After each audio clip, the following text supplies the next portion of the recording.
The terror that you go through being in a domestic violence relationship, I would sleep with 911 on my phone so that if something happened in the middle of the night, I could just, turn and hit that 911 and hopefully get, help from the police. Melissa LeVake was in an abusive relationship for 10 years. Over that 10-year period, he was an abusive, narcissistic person, and I didn't know what domestic violence was. So what abusers often do to their victims is they isolate them. They do everything to demolish their self-esteem. They place a lot of blame on the victim, and just really make your life quite miserable. Thanks to a strong support system, Melissa got out of that relationship and is now happily married to her second husband. It took counseling to help me figure out that it wasn't me, it was my abuser that was making my life so miserable, and I finally was able to take those positive steps forward and get divorced and get out of that relationship and just move forward. But not everyone knows how to remove themselves from a dangerous environment. That's why Brighter Tomorrows is there to help those in need. We're a domestic violence sexual assault agency. We have shelters and we have counseling and education, and we service victims of domestic violence and sexual assault. In lieu of their biggest fundraiser, Chocolate and Chic, Brighter Tomorrows is hosting a golf tournament at the newly renovated Irving Golf Club. Everybody wants to be outside. The weather's beautiful.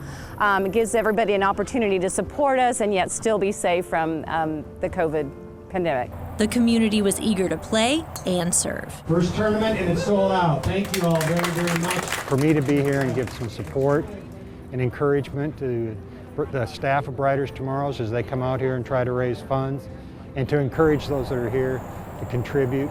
The more we are able to show this to the world that this is a challenge, the more people understand it, the faster we'll be able to get to the bottom of it and break that cycle.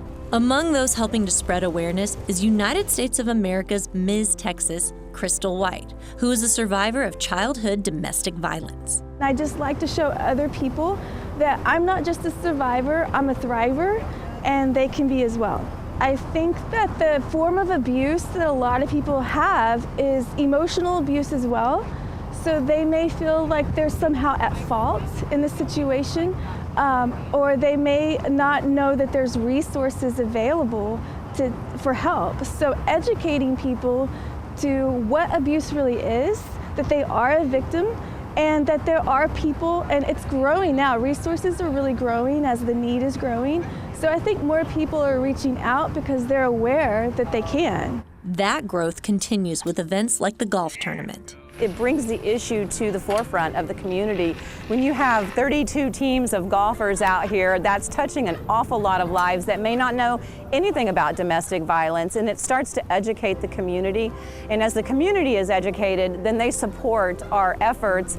We get funding, we get volunteers, we just get the community support, and that helps us be a stronger agency and serve more people. Brighter Tomorrows encourages victims to reach out and break free of any toxic relationships so that your family and you are safe.